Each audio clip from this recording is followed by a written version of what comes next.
അയ്യപ്പസ്വാമിയുടെ മൂലമന്ത്രം. അയ്യപ്പസ്വാമി ഇപ്പൊ പോകുന്നുണ്ട്. എടേ നീ മലയ്ക്ക് പോണാൻ മരുന്നാ മച്ചമ്പി, വ്രതമൊന്നുമില്ലടാ. ആര് വ്രതം? അണ്ണാച്ചിയുടെ കടയിൽ നിന്ന് കെട്ടിന്റെ സാധനം മേടിക്കാം. ഇന്നോവയുടെ ചാഞ്ഞി ചരിഞ്ഞൊക്കെ ഇരുന്നങ്ങ് പോവാ. കെട്ടണു, ഗുരുഭൂതം വരണു, അങ്ങോട്ട് കയറ്റി ഇരുത്തണു. കെട്ടി അയാൾക്ക് 501 രൂപ കൊടുത്തു. ഈ പുണ്യപാപ ചുമട്, ഒരു കെട്ടിൽ നമ്മളെ പുണ്യം, ഒരു കെട്ടിൽ നമ്മുടെ പാപം. ഇതിനെ ശിരസിലേറ്റി വെച്ച് ഭഗവാന്റെ മുമ്പ് കൊണ്ട് സമർപ്പിക്കുകയാണ്. ഇനി നമ്മൾ അരുതാത്തതൊന്നും ചെയ്യില്ല അയ്യപ്പ സ്വാമി എന്ന് പറയാനാണ് ഈ ശബരിമലയിൽ പോണത്. ഇത് ഡിക്കിയിലേക്ക് എടുത്തെറിയും.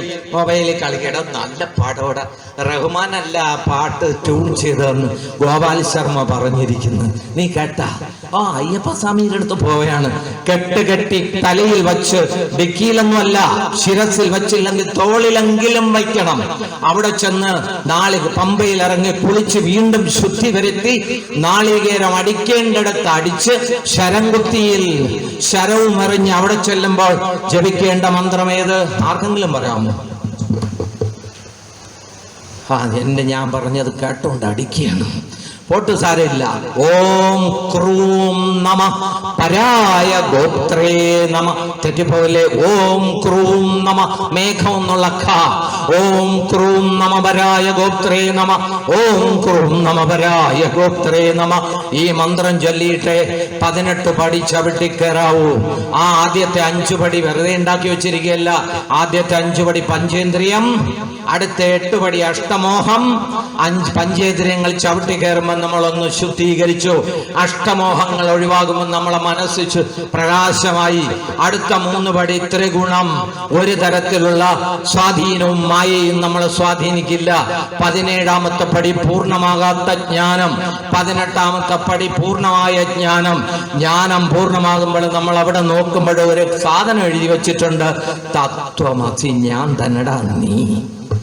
ചെന്ന നമ്മളും ഭഗവാനും തമ്മില് ഒരു വ്യത്യാസവുമില്ല.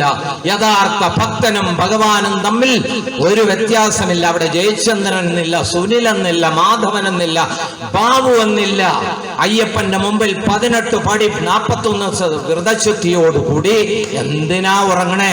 41 ദിവസത്തെ വ്രതശുദ്ധിയോടുകൂടി മൂലമന്ത്രവും ജപിച്ചുകൊണ്ട് ഒന്ന് ചവിട്ടിക്കയറി നോക്കിയാൽ നമ്മളെ ഈ മനസ്സിനകത്ത് കിടക്കുന്ന അഴുക്കൊക്കെ പോവും. ആരോടും വിദ്വേഷം തോന്നൂല. അവനെ ഞാൻ പണ്ടേ നോക്കി വെച്ചിരിക്കണം. നീ നോക്കിയോ, റിട്ടേറി ചെയ്യട്ട്, ശരിയാക്കി കൊടുക്കാൻ. ഞാൻ എന്തിനാ? അകത്തേക്കെടുക്കുന്ന ശ്വാസം പുറത്തേക്ക് വിടുമെന്ന് ഉറപ്പുള്ള ആരെങ്കിലും ഇവിടെ ജീവിച്ചിട്ടുണ്ടാവും. പിന്നെ എന്ത് കണ്ടിട്ടാ? അകത്തേക്കെടുക്കുന്ന ശ്വാസം പുറത്തു വിടുമെന്ന് ഉറപ്പുള്ളത്. പുറത്തു വിട്ടില്ലെങ്കിൽ തിണ്ണപ്പുറത്തടിച്ച് കുളിപ്പിച്ച് കിടത്തും. ആരെങ്കിലും ഇപ്പോഴത്തെ സ്ഥിതിയാണെങ്കിൽ നല്ല മുണ്ടൊന്നും കിട്ടാൻ സാധ്യത വളരെ കുറവാണ്. അലക്കിയതെടുത്തങ്ങാട്ട് അമ്മാവൻ, അപ്പൂപ്പൻ, അച്ഛൻ ഉദിച്ചോറി അവിടെ നിൽക്കുന്ന ശവകുടീരം ഒരുക്കാൻ വേണ്ടി കൊണ്ടുചെല്ലുമ്പോൾ ശത്രു ആയിരിക്കും. അവസാനത്തെ വണ്ടിക്കൂലിക്ക് 1 രൂപ എടുത്തെറിഞ്ഞു കൊടുക്കണം. അത്രയേ ഉള്ളൂ ജീവിതം. അതുകൊണ്ട് എത്ര പ്രാർത്ഥിക്കുമോ അത്രയും നമുക്ക് എന്ത് ചെയ്യാം? ശരീരവും മനസ്സും ശുദ്ധീകരിക്കാം.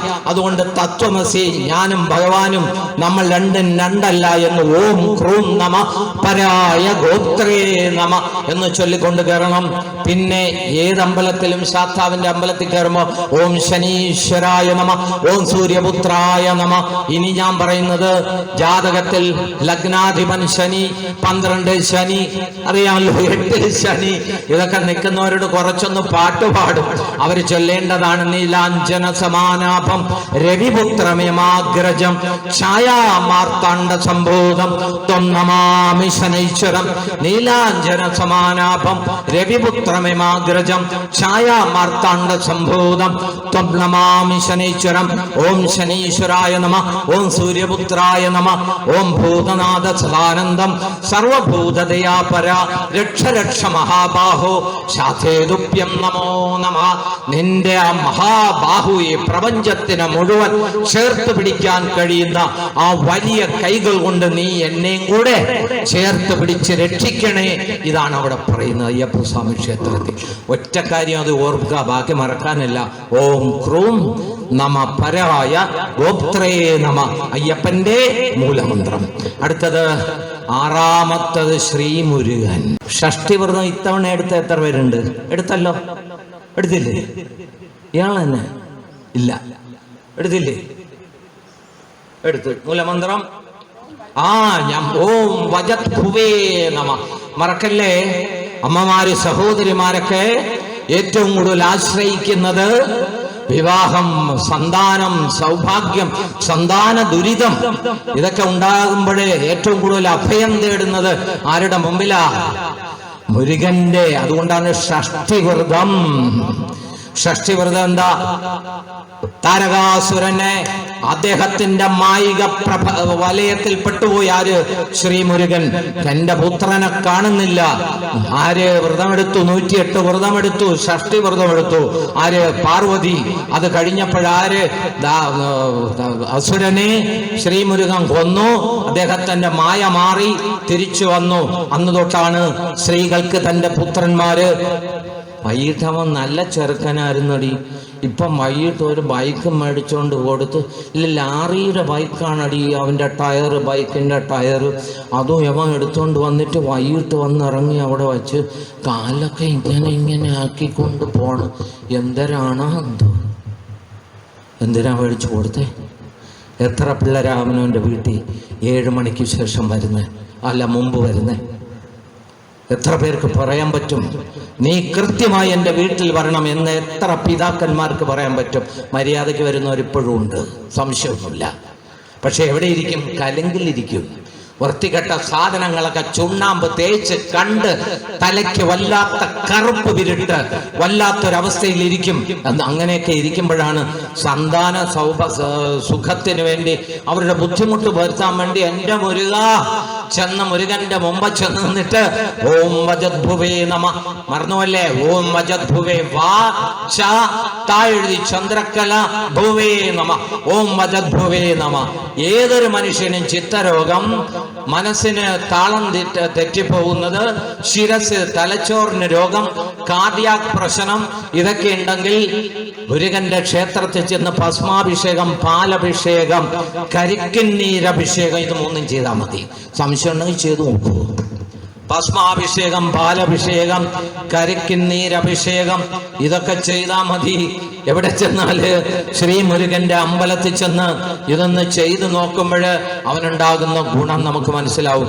ഞാൻ ദീർഘിപ്പിക്കുന്നില്ല. ഒരു ചോദ്യം, ആരാ ശ്രീ മുരുകന്റെ അമ്മ?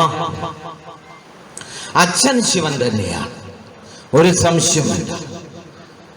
അമ്മ പാർവതി എന്ന് ഇതുവരെയുള്ള എൻ്റെ അറിവ്. ഭൂതക്കുളത്തൊക്കെ അങ്ങനെയാണ് അറിയുന്നത്.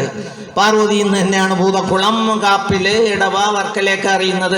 പിന്നെ ഇപ്പം നിങ്ങൾ വന്നെന്ന് സാറ് പറഞ്ഞാൽ ഞാൻ സ്വീകരിക്കില്ല. അച്ഛൻ ശിവൻ ഒരു ദിവസം കൈലാസത്തിൽ ഇങ്ങനെ ഇരുന്നപ്പോൾ അതുവഴി വരുന്നു അഗ്നിദേവൻ. ഒരു പ്രാവിൻ്റെ, പെൺപ്രാവിൻ്റെ രൂപത്തിൽ വരുന്നു. സുന്ദരിയായ പ്രാവ്. ശിവൻ അങ്ങനെ ഒരു ഏർപ്പാടുണ്ട്. സൗന്ദര്യം കണ്ടാൽ വീണുപോവും. പരവൂർ ആയില്ല ക്ഷേത്രത്തിൽ പോയിട്ടുണ്ടാ? ആ പ്രധാന ക്ഷേത്രത്തിൽ സ്ത്രീകളെ കേട്ടില്ല. കാരണം എന്താ? അവിടെ ഒരു യക്ഷി ഉണ്ടായിരുന്നു. ഒരു ദിവസം പാർവതി ഇല്ലാത്ത സമയത്ത് പാർവതി മാർക്കറ്റിലൊക്കെ പോയി സാധനമൊക്കെ മേടിച്ച്, നെല്ലിഫിറങ്ങാതിയൊക്കെ മേടിച്ചിട്ട് വന്നപ്പം കാണാം അവിടെ ആരെ കാണുന്നില്ല, ശിവനെ കാണുന്നില്ല. 2 പേരും മാത്രം. ആരും? യക്ഷിയും ശിവനും. പാർവതി പറഞ്ഞു, ദുഷ്ടാ, നിങ്ങളെ ഞാൻ ഇങ്ങനെ വിചാരിച്ചില്ല. ഇന്ന് തൊട്ടിവിടെ സ്ത്രീകൾ കയറില്ല. വെളിയിലിരുന്ന് പാർവതി ശിവനെ നേർക്ക് നേർ നോക്കിക്കൊണ്ടിരിക്കുകയാണ്. അവിടെ ചെന്നാൽ അറിയാം യക്ഷിപ്പുര അടച്ചു വിട്ടിട്ടുണ്ട്. അവിടെ ആ പ്രധാന ക്ഷേത്രത്തിൽ ആർക്ക് പ്രവേശനമില്ല? സ്ത്രീകൾക്ക് പ്രവേശനമില്ല. ആലോചിച്ച് നോക്കണം. ഇതൊന്നും മുത്തശ്ശിക്കഥയല്ല. ശാസ്ത്രീയമായി നമ്മളൊന്ന് സമീപിച്ചാൽ മതി. ബാക്കിയെല്ലാം നിങ്ങളെ ഇഷ്ടം. ആയിരവല്ലി ക്ഷേത്രം. അവിടെ ശിവൻ ഇങ്ങനെ ഇരിക്കണു. പാർവതി അഗ്നിദേവൻ സുന്ദരിയായ ഒരു സ്ത്രീയുടെ ഇതിൽ വരുന്നു. സ്ത്രീയെ കണ്ടുടം, പ്രാവിനെ കണ്ടുടം വല്ലാത്ത അഭിനിവേശം, അനുരാഗം തോന്നി. ദേഹത്തിന്റെ രേതസ് ഒഴുകി. അവിടെ രേതസ് എവിടെ കൊണ്ടുവയ്ക്കും? എല്ലാം കൂടെ വാരിയെടുത്ത് ഗംഗാദേവിയുടെ അടുത്ത് എന്നപ്പം പറഞ്ഞു, എൻ്റെ പൊന്നെ ഉണക്കാണ്, 39% ഉണക്കി കിടക്കുകയാണ്, ഇവിടെ അതൊന്നും കോരി ഒഴിച്ചാൽ ഞാൻ വറ്റിപ്പോവും, വേറെ എവിടെയെങ്കിലും കൊണ്ടുപോകാൻ പറഞ്ഞു. അവിടെ നിന്ന് കുറെ വനങ്ങളടുത്ത് നിന്നും പറഞ്ഞ് ആകെ കുറച്ച് എല്ലാവരും വെട്ടി ഒഴിപ്പിച്ച് എൻ്റെ ബാക്കിയും കൊണ്ട് ഞാൻ കഴിയണം, ഇവിടെ പറ്റൂല. പലരും കൊണ്ടിരുന്ന അവസാനം ശരവണപ്പൊയ്ക, നമ്മുടെ പ്രപഞ്ചത്തിലെ ഏറ്റവും തണുപ്പുള്ള സ്ഥലമാണ്. ശരവണപ്പൊയ്ക പറഞ്ഞു, ഇഞ്ഞു വച്ചേക്കാൻ പറഞ്ഞു. അങ്ങനെയാണ് ശരവണൻ. മനസ്സിലായോ? ശരവണപ്പൊയ്കയിൽ ആ രേതസ് വളർന്നപ്പോൾ, ശരവണയുടെ പശ്ചാത്തലത്തിൽ, ആ നദിയുടെ പശ്ചാത്തലത്തിൽ വളർന്നപ്പോൾ ആ പേര് ശരവണനായി. കാർത്തിക ഉൾപ്പെടെ 6 നക്ഷത്രങ്ങൾ ഈ ശരവണനെ സംരക്ഷിച്ചു നോക്കിയതുകൊണ്ട് കാർത്തികേയനായി. 6 പേരും തികച്ചു നോക്കിയതുകൊണ്ട്, 6 പേരെ അമ്മമാരെയും തിരിച്ചു നോക്കിയതുകൊണ്ട് അറുമുഖനായി, ഷൺമുഖനായി. ഇങ്ങനെ കിടക്കുക. അപ്പാണ് ഒരു ശിവൻ ഒരു ദിവസം വൈകിട്ട് അവിടെയൊക്കെ ചെന്നിട്ട് കറങ്ങി എന്ന് പറഞ്ഞ് നീഞ്ഞു വന്നാണ്. എന്ത് വല്ല ഏർപ്പാടുണ്ടാക്കിയ എനിക്ക് ഇങ്ങനെ ഒരു പറ്റിയ, നിങ്ങൾക്ക് എന്നും പറ്റ് തന്നല്ലേ. എവിടെയുണ്ട് ഇപ്പം? ശരവണപ്പൊയ്കയിലല്ല. എന്റെ പൊന്നോൻ അവിടെയാ അതാണ് പാർവതി, വിശ്വത്തിന്റെ മാതാവിന്റെ പ്രകടിത സ്വരൂപമായ പാർവതി. അതാണ് അമ്മ എന്ന് പറയുന്നത്. കേവലമായി മറ്റൊന്നും ഈ പ്രപഞ്ചത്തിന്റെ ശക്തിയായിട്ടില്ല. ഒരമ്മ മാതാവ്. അതുകൊണ്ടാണ് ലളിതാ സഹസ്രനാമത്തിൽ ആരംഭിക്കുന്നത് ശ്രീമാതാ, ശ്രീ മഹാരാജ്ഞി, ശ്രീമത് സിംഹാസനേശ്വരി എന്ന് തുടങ്ങി 999 നാമമെന്ന് പറയുന്നത് ശിവശക്തി യോഗിനി. ഏത് സ്ത്രീ ആദിപരാശക്തിയായാലും ആ സ്ത്രീക്ക് ഒരു പുരുഷൻ വേണം. സ്ത്രീ ഇല്ലാതെ പുരുഷനില്ല, പുരുഷനില്ലാതെ സ്ത്രീയില്ല. അതുകൊണ്ട് 999 ശ്ലോകം ശിവശക്തി യോഗിനി. ശിവവും ശക്തിയും യോജിച്ചപ്പോൾ അവസാന 1000 ശ്ലോകം അംബികേ എന്നാണ്. അംബിക മാതാവ്. അവിടെ മാതാവായി പരിണമിക്കുന്നു. ഒന്ന് ആലോചിച്ചു നോക്കണം. അങ്ങനെയുള്ള ആ പാർവതി ദേവി ചെന്ന് തന്റെ ശരവണപ്പൊയ്കയിലുള്ള കുഞ്ഞിനെ എടുത്ത് മാറോട് ചേർത്ത് വെച്ച് പാല് കൊടുത്തപ്പോഴ് 6 മുഖവും മാറ്റി 1 മുഖം കൊണ്ട് പാല് കൊടുത്തപ്പോഴ് മുരുകൻ എന്തായി? 1 മുഖമായി. ആ ക്ഷേത്രത്തിൽ പോകുമ്പം ഓം വജദ്ഭുവേ നമ, ഓം വജദ്ഭുവേ നമ, ഓം വജദ്ഭുവേ നമ, ഓം ശരവണഭവ, ഓം സ്കന്ദായ നമഃ എന്ന് ഓം വള്ളി ദേവയാനി സമേതേ ശ്രീ സുബ്രഹ്മണ്യമൂർത്തേ നമ. ആരെങ്കിലുമൊക്കെ കുടുംബ കോടതി പോകാൻ തയ്യാറെടുത്ത് പെറ്റീഷനും ഒക്കെ കൊടുക്കുന്നതിന് മുമ്പ് ഇതൊന്ന് ചൊല്ലിയിട്ട് പോയാൽ 2 പേരും കൂടെ ഐക്യത്തോടെ വീട്ടിക്കിടക്കാം. ഓം വള്ളി ദേവയാനി, അപ്പുറവും 2 പേരെ വെച്ചിട്ട് അന്തസ്സായിട്ട് കുടുംബം നോക്കിയ ആളാണ്. ഓം വള്ളി ദേവയാനി സമേതേ ശ്രീ സുബ്രഹ്മണ്യമൂർത്തേ നമ, ഓം വള്ളി ദേവയാനി സമേതേ ശ്രീ സുബ്രഹ്മണ്യമൂർത്തേ നമ. ഇനി ഞാൻ പറയുന്ന മന്ത്രം 1100 പ്രാവശ്യം നിങ്ങൾക്ക് ചൊല്ലാൻ പറ്റിയാൽ നിങ്ങൾ രക്ഷപ്പെട്ടു. ഓം ഹ്രീം ഷഷ്ടി ദേവ്യോ സ്വാഹ, ഓം ഹ്രീം ഷഷ്ടി ദേവ്യോവ്, ദേവി ഓവ്. വാ എഴുതി ചന്ദ്രക്കല. ഒന്നുകൂടെ പറഞ്ഞു നോക്കിയ ഓം ഹ്രീം ഷഷ്ടി ദേവ്യോ സ്വാഹ. തിരുമുറ്റത്ത് ഉമ്മറപ്പടിയിലിരുന്ന് കിഴക്കോട്ട് നോക്കി 1100 പ്രാവശ്യം ഒന്ന് ചെന്ന് നോക്കണം. വിവരം നിങ്ങളെ അവരെ അറിയിച്ചാൽ മതി ചൊല്ലിയാൽ. അവിടെ നോക്കൂ. ഓം വജദ്ഭുവേ നമ, ഓം ശരവണഭവ, ഓം വജദ്ഭുവേ, ഓം സ്കന്ദായ നമഃ, ഓം ഹ്രീം ഷഷ്ടിദേവ്യോ സ്വാഹ, ഓം വള്ളി ദേവയാനി സമേതേ ശ്രീ സുബ്രഹ്മണ്യമൂർത്തേ നമ. 5 മിനിറ്റ് കൊണ്ട് പ്രഭാഷണം അവസാനിപ്പിക്കും. 7ാമത്തത് 6 പ്രദക്ഷിണം. 7ാമത്തത് ദേവി ദുർഗ. ദുർഗ എന്ന വാക്കിനർത്ഥം എന്താ? നേർവഴിക്ക് നയിക്കുന്നവളാരോ അവൾ ദുർഗ. ദുർഘടങ്ങൾ ഒഴിവാക്കി നേർവഴിക്ക് നയിക്കുന്നതാരോ അത് ദുർഗ. ദുർഗാക്ഷേത്രത്തിൽ ചെല്ലുമ്പോൾ 7 പ്രദക്ഷിണം. മാതാവ് ദുർഗ എന്നാൽ ലക്ഷ്മി, സരസ്വതി, ഭദ്രകാളിയും ലക്ഷ്മിയും സരസ്വതിയും കൂടിച്ചേർന്നത് കൊണ്ടാണ് 7 പ്രദക്ഷിണം. ദുർഗ എന്ന വാക്കിനർത്ഥം നേർവഴിക്ക് നയിക്കുന്നവൾ എന്നാണ്. അരയാലിനും 7 പ്രദക്ഷിണം. ഓം ദുർഗായ നമ. പെമ്മക്കളൊക്കെ വീട്ടിലുണ്ടെങ്കിൽ മടിയിലോട്ട് അടുത്തോട്ടൊക്കെ വിളിച്ചിരുത്തിയിട്ടേ അത് ചാറ്റിയേടി മക്കളെ എന്ന് പറയാതെ ഓം ദുർഗായ നമ, ദുർഗായ നമ, ഓം ദുർഗായ നമ, ദുർഗായ നമ എന്ന് ചൊല്ലുക. അങ്ങനെ ചൊല്ലിപ്പഠിപ്പിക്കുക. 7 പ്രദക്ഷിണം ചെയ്യുക. അതുപോലെ അരയാലിനും 7 പ്രദക്ഷിണം ചെയ്യുക. ആദ്യം മനഃപൂർവ്വം പറയാതെ അവസാനം ഒരു പ്രപഞ്ചത്തിന്റെ ആദ്യ ശബ്ദമോ അനാദി ശബ്ദമോ അന്ത്യശബ്ദമോ ഏതോ ആയിക്കോട്ടെ, ഓം ഓം ഓം ഓം എന്ന് പറയുന്നു. ഒന്ന് എത്ര പ്രാവശ്യം പറഞ്ഞാലും രക്ഷപ്പെട്ടു നമ്മൾ. ആ ഊ മ അതാണ് ഓ. നോക്കൂ, ആ ഊ മ അതാണ് ഓ. ആ ഊ മ ഓ. ആ ഊ മ ഓ. ആ എന്ന് പറഞ്ഞാൽ വിഷ്ണു, ഊ എന്ന് പറഞ്ഞാൽ ശിവൻ, മ എന്നാൽ ബ്രഹ്മാവ്. വിഷ്ണുവും ആ, ഊ ശിവൻ, മ ബ്രഹ്മാവ്. ആ ബ്രഹ്മ വിഷ്ണു മഹേശ്വരന്മാരും അപ്പുറമുള്ള ചൈതന്യവും കൂടെ ചേർന്നതേതോ അതാണ് ഓം, ഓംകാരം. ആ ഓംകാര പൊരുളിലേക്ക് സഞ്ചരിക്കുക, വിഷ്ണുവിലേക്ക് സഞ്ചരിക്കുക, ശിവനിലേക്ക് ചൈതന്യത്തിലേക്ക് സഞ്ചരിക്കുക, സൃഷ്ടി ബ്രഹ്മാവിലേക്ക് സഞ്ചരിക്കുക. ശ്രീ എന്ന വാക്കിനർത്ഥം എന്താ? സ്ത്രീകളാരെങ്കിലും പറഞ്ഞാൽ മതി. ശ്രീ, സാ, സാ, അതിൻ്റെ അടിയിൽ ത്രീ, ത്രീക്ക് മുകളിൽ ത്രിമൂർത്തികൾ, ത്രീക്ക് 3 മൂർത്തികൾ, ത്രിമൂർത്തികൾക്ക് മീതെയുള്ള ഐശ്വര്യമേതോ അത് ശ്രീ. അതാണ് ആരറിയേണ്ടത്? സ്ത്രീകൾ. ഏത് കാണുന്നതിന് മുമ്പ് അറിയേണ്ടത് ഞാൻ പറയണില്ല. പ്രിയമുള്ളവരെ, എന്നെ ക്ഷണിച്ചതിന്, താണ്ടി കൈയും കൊടുത്ത് കേട്ടോണ്ടിരുന്നതിന് അല്ല, കുറേയൊക്കെ നല്ലോണം കുറേ പേര് ഇവിടെ ഇരുന്നിട്ട് കൂടെ പറഞ്ഞു കേട്ടോ. നിങ്ങളെയൊക്കെ എനിക്ക് ഒരുപാട് ഇഷ്ടം. നല്ല നിങ്ങൾക്ക് വേണ്ടി ഞാൻ പ്രാർത്ഥിക്കുന്നു, കൂടെ പറയാത്തവർക്ക് വേണ്ടിയും പ്രാർത്ഥിക്കുന്നു. ഇതൊക്കെ ഇങ്ങനെ കേൾക്കുമ്പോഴേ അറിയൂ. ഖഡ്ഗമാല എന്ന് പറയുന്നത് പറയാതെ ഞാൻ ഒരിടത്തും പ്രഭാഷണം അവസാനിപ്പിക്കില്ല. ഖഡ്ഗമാല എന്ന് പറഞ്ഞാൽ ശ്രീചക്രം. ആ ശ്രീചക്രം 9 ചക്രമാണ്. 5 സ്ത്രീയും 4 പുരുഷൻ. സ്ത്രീക്കാണ് ഈ പ്രപഞ്ചത്തിൽ പ്രാധാന്യം. മധ്യത്തൊരു ബിന്ദുണ്ട്. സ്ത്രീയും പുരുഷനും ചേരുമ്പോൾ സൃഷ്ടി, അതാണ് മധ്യത്ത്. പക്ഷേ ചായക്കടയിലൊക്കെ ശ്രീചക്രം കൊണ്ടുവന്നിട്ട് ഏതെങ്കിലും വിവരം കെട്ട ആള് ഇതിൻ്റെ അടുത്ത് ചന്ദനം വച്ചങ്ങ് കാച്ചി കൊടുക്കും. മധ്യത്ത് എനർജി പിന്നെ വരൂല, സൈഡിലേ തേക്കാവും ശ്രീചക്രം. ആ ശ്രീചക്രത്തിലെ കുറേ വരികളും പറഞ്ഞ് എൻ്റെ പ്രഭാഷണം ഞാൻ അവസാനിപ്പിക്കാം. സനാതന ധർമ്മ പരിപാലനം ഉജ്ജ്വലമായി നടക്കട്ടെ എന്ന് പ്രാർത്ഥിക്കുന്നു.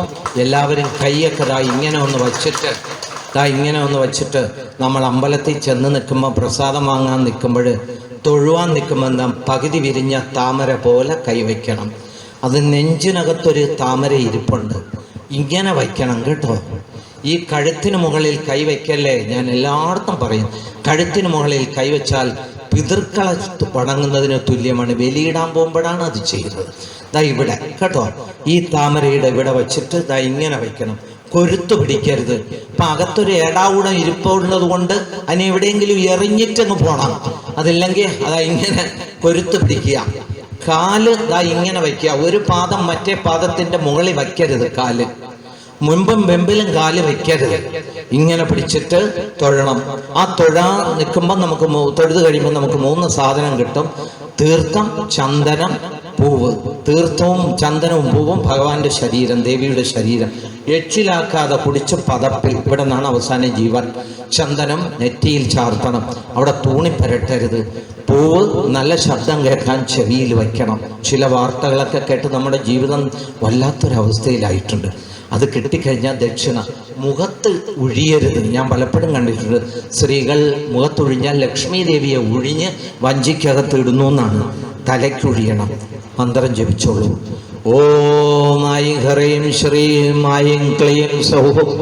ഓം നമോ ത്രിപുരസുന്ദരി ഹൃദയദേവി ശിരോദേവി ശിഖാദേവി കവചദേവി നേത്രദേവി അസ്രദേവി കാമേശ്വരി ഭഗമാലിനി നിത്യക്ലിന്നെ ഭേരുണ്ടെ വന്യവാസിനി മഹാവജ്രേശ്വരി ശിവദൂതിധ്വരിതേ കുലസുന്ദരി നിത്യേ നീലപതാകെ വിജയേ സർവമംഗളേ ജ്വാലാമാലിനി ചിത്രേ മഹാനിത്യ പരമേശ്വര പരമേശ്വരി മിത്ര ചിത്രേശമയി ഷഡീശമയി ഉഡീശമയി ചര്യാനാഥമയി ലോകമുദ്രാമയി കാലതാപനമയി ധർമാചാരമയി മുക്തദേശേശ്വരമയി ദീപകലാനാഥമയി വിഷ്ണുദേവമയി പ്രഭാകരദേവമയി തേജോദേവമയി മനോജദേവമയി കല്യാണദേവമയി വസുദേവമയി രത്നദേവമയി ശ്രീരാമാനന്ദമയി അണിമാസിത്തേ ലഹിമാസിത്തേ മഹിമാസിത്തേ ഈശിത്വസിത്തേ വശിത്വസിത്തേ പ്രാഗാമ്യസിത്തേ ഭുക്തിസിത്തേ ഇച്ഛാസിത്തേ സർവകാമസിത്തേ ബ്രാഹ്മി മഹേശ്വരി വാരാഹി ചാമുണ്ഡി മഹാലക്ഷ്മി സർവസംക്ഷോഭണി സർവവിദ്രാവണി സർവാകർഷണി സർവശങ്കരി സർവ ഉന്മാദിനി സർവാർത്ഥ സാധക ചക്രസ്വാമിനി കുലോ തീർന്ന യോഗിനി. എല്ലാവരെയും ആദിപരാശക്തി ബ്രഹ്മദേവൻ, വിഷ്ണു, ശിവൻ, മുരുകൻ, അയ്യപ്പസ്വാമി, ആഞ്ജനേയ സ്വാമി, നാഗരാജാവും നാഗേക്ഷ്യമ്മയും എല്ലാവരും നിങ്ങളെ അനുഗ്രഹിക്കട്ടെ. നന്ദി, നമസ്കാരം.